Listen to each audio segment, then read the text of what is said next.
Around 215 mld of sewage is untreated in Nagpur city. How do we handle that? वो treated water से energy generate करने का pilot project पूरे देश में नागपुर ने सबसे पहले तैयार किया और वो पूरे देश के लिए दिशा दर्शक बना। घर घर में कचरे से यदि खाद बना ली जाए तो नागपुर तो सुंदर होगा ही, साथ ही जनोपयोगी भी होगा। तो नागपुर महानगर पालिका के माध्यम से हमारे बहनों के प्रशिक्षण के दृष्टि से प्रत्येक जोन में इस दृष्टि का वर्कशॉप करने के लिए महानगर पालिका के खर्च से उन्हें अनुमति देंगे और इस प्रकल्प को जितने तेजी से आगे बढ़ा सकती है उनके लिए व्यवस्थापन की सारी व्यवस्था हम जरूर करेंगे। नागपुर महानगर पालिका को इस वर्ष राज्य सरकार की ओर से 1 करोड़ रुपए की राशि केवल इसी मद के लिए दी गई है कि जो वायु प्रदूषण है उससे शहर को संरक्षित रखने के लिए आप उपाय योजना बनाइए।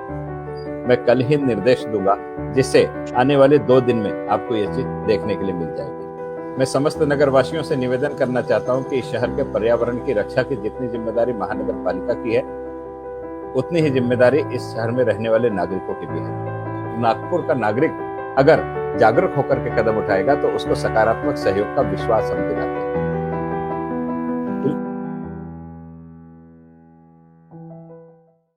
माननीय महापौर जी, आप जानते हैं कि भारतवर्ष में ऐसे 102 शहरों को चिन्हित किया गया है जिन्हें नॉन अटेनमेंट शहर बोला गया है, अर्थात उन जगहों पर वायु प्रदूषण भारी मात्रा में है।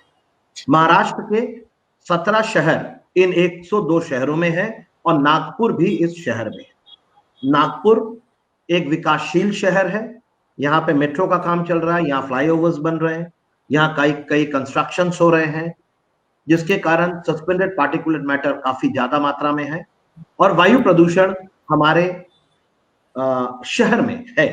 तो मैं ये जानना चाहूंगा कि महापौर होने के नाते आप एवं नागपुर महानगर पालिका इस वायु प्रदूषण से जूझने के लिए क्या सकारात्मक भूमिका और या क्या योजनाएं बना रही है? जी, नागपुर महानगर पालिका को इस वर्ष राज्य सरकार की ओर से 1 करोड़ रुपए की राशि केवल इसी मद के लिए दी गई है कि जो वायु प्रदूषण है उससे शहर को संरक्षित रखने के लिए आप उपाय योजना बनाइए।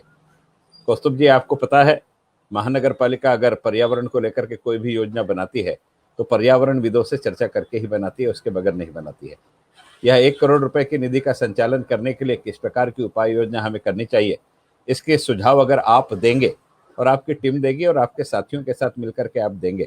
हमने निरी के पास भी नियोजन करने के लिए कहा है।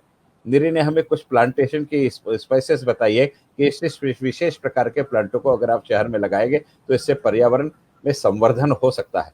आपके मस्तिष्क में भी अगर किसी अन्य प्रकार का कोई विचार है तो आप जरूर बताइए, हम नैसर्गिक रूप से इस बात को करेंगे। महापौर जी, एक प्रश्न ऐसा मैं कुछ और पूछने वाला था मगर मुझे मेरे मोबाइल पे जो लोग ये देख रहे हैं पर्यावरण से जुड़े हुए हैं उनका एक प्रश्न आया जो मैं आपको पूछना चाहता हूं। वो ये है कि विकास के नाम पर नागपुर शहर में धड़ल्ले से पेड़ काटे जा रहे हैं और उसके साथ व्यक्ति विशेष अवैध पेड़ कटाई भी काफी मात्रा में कर रहे हैं। विकास के लिए पेड़ कटेंगे हम समझ सकते हैं मगर व्यक्ति विशेष अवैध पेड़ कटाई कर रहे हैं घर छोटे छोटे कारणों से कि कचरा गिरता है घर में, सूरज की रोशनी नहीं आती है तो वो पेड़ कटवा लेते हैं और कुछ लोग हैं जो पेड़ कटवा लो करके घूमते रहते हैं और इस तरह से नागपुर में काफी पेड़ों की संख्या में कमी हो रही है। तो इसे रोकने की क्या योजनाएं हैं? और दूसरी बात कि हमारे शहर में जो पेड़ों की गणना है वो पिछले 10 सालों से नहीं हुई है तो उसे बहुत जल्द हमें करना पड़ेगा जिससे पता तो चले कि हमारे शहर में पहले कितने पेड़ थे और आज कितने पेड़ है। तो अवैध पेड़ कटाई को रोकना, उसके लिए क्या योजनाएं हैं और कितनी जल्दी हम पेड़ों की गणना फिर से कर सकते हैं? बहुत सुंदर प्रश्न आपने पूछा है। मैं समस्त नगर वासियों से निवेदन करना चाहता हूं कि इस शहर के पर्यावरण की रक्षा की जितनी जिम्मेदारी महानगर पालिका की है उतनी ही जिम्मेदारी इस शहर में रहने वाले नागरिकों की भी है। महानगर पालिका की वृक्षों को देखने के लिए जो वृक्ष प्राधिकरण समिति बनी है उसमें हमारे उद्यान विभाग में कर्मचारियों की सीमित संख्या है और वे विराट स्वरूप तो नहीं है भगवान का कि पूरे शहर को अपनी आंखों से देख ले। इसलिए हमारी आंखें इस शहर में रहने वाला नागरिक है उसने अपने नागरिकता की जिम्मेदारी समझ करके अगर कोई व्यक्ति अवैध रूप से पेड़ को काटने का कार्य कर रहा है, उसकी सूचना नागपुर महानगर पालिका को की, तो तुरंत नागपुर महानगर पालिका के टीम के माध्यम से उस पर दंडात्मक कार्रवाई कर को पेड़ करने काटने से रोका जा सकेगा। लेकिन इसके लिए महानगर पालिका के नंबर पर सूचना देना नितांत आवश्यक है। माननीय आयुक्त महोदय को आप सूचित कर सकते हैं, उद्यान निरीक्षक को सूचित कर सकते हैं, उस वार्ड में रहने वाले आपके कारपोरेटर को सूचित कर सकते हैं, आप नागपुर नगरी के महापौर, उप महापौर, स्थायी समिति के अध्यक्ष को सूचित कर सकते हैं। इनको सूचित करके उस अवैध कटाई को तुरंत रोकना, ये सबसे बड़ी बात है। और इस दिशा में नागपुर का नागरिक अगर जागरूक होकर के कदम उठाएगा तो उसको सकारात्मक सहयोग का विश्वास हम दिलाते हैं। बिल्कुल माननीय सकारात्मक। महापौर, मुझे ऐसा लगता है कि जो आप कह रहे हैं बिल्कुल सही है, पर ये जनता तक पहुंचना चाहिए और एक हमें प्रचार के माध्यम से या कहीं पे कुछ साइन बोर्ड या बैनर्स या होर्डिंग्स लगा, जो लीगल होर्डिंग्स है ऑफ कोर्स, कि भाई अगर आपको कोई पेड़ कटाई दिखता है तो आप ये नंबरों पे आप इमीडिएटली बताएं। इस तरह से अगर हम जनता तक पहुंचेंगे तो डेफिनेटली इसके ऊपर कोई हम इसे रोक पाएंगे, ऐसा मुझे लगता है। तो इसका निर्णय कृपया।